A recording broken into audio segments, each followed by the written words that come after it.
One of the strangest things about being self-employed is that you can run a successful business, make good money, and somehow feel poor the moment you apply for a mortgage.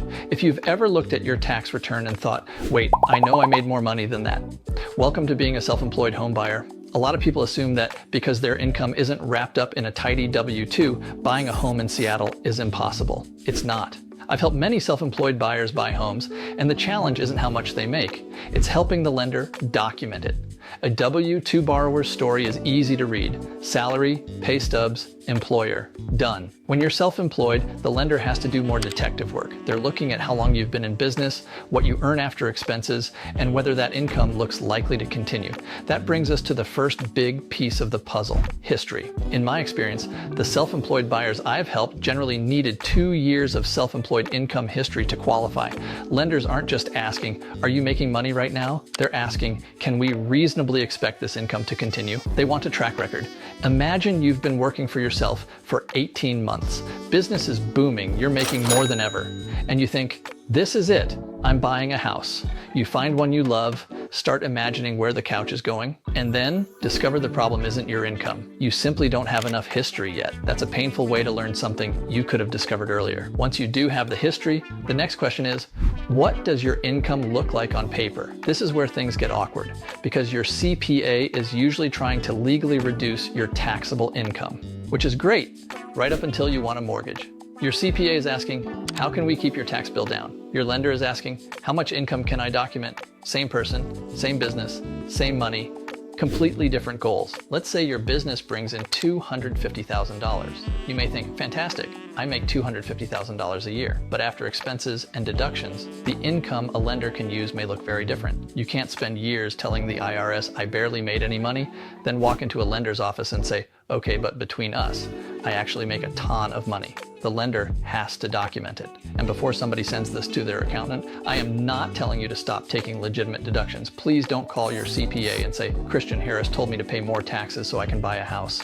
What I am saying is that if buying a home is part of your plan, your tax strategy and mortgage strategy should probably know each other exists.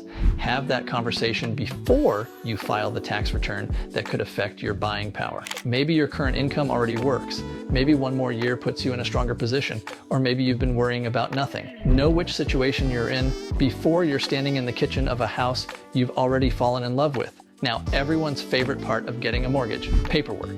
Yes, you'll probably need more documentation than a W-2 borrower, but paperwork itself isn't the problem. Surprise, paperwork is the problem. There's a huge difference between hearing 3 months before you buy, we'll need this, and hearing it 3 days before closing, while everybody is losing their minds. That's why the lender you choose matters. You need someone who understands how to read a self-employed borrower's financial story before you start making offers. Sometimes the smartest strategy is simply waiting until you have the history you need. Nobody makes a sexy YouTube thumbnail that says, good news, you should probably wait 8 months. But knowing when you'll be ready is almost as valuable as being ready today, because now you have a target instead of a question mark. Here's the mindset shift. Being self-employed doesn't make you a bad borrower. It just makes your financial story a little more complicated to tell. So if you're self-employed and want to buy a home in Seattle, don't wait until you find the house to figure out the mortgage. Start the conversation early. Find out what your tax returns say, what income the lender can use, and whether you're ready today, 6 months from now, or a year from now. There is a huge difference between I can't buy a home and I need a little more time and a better plan. If buying a home in Seattle is part of your future, click the link in the description below for a copy of my Seattle Home Buyer's Guide. I'm Christian Harris, Seattle's digital mayor and your guide to home buying, selling, and thriving here. I show up every day, so all you have to do is follow along. If you found this helpful, make sure you're subscribed, and I'll see you in the next video.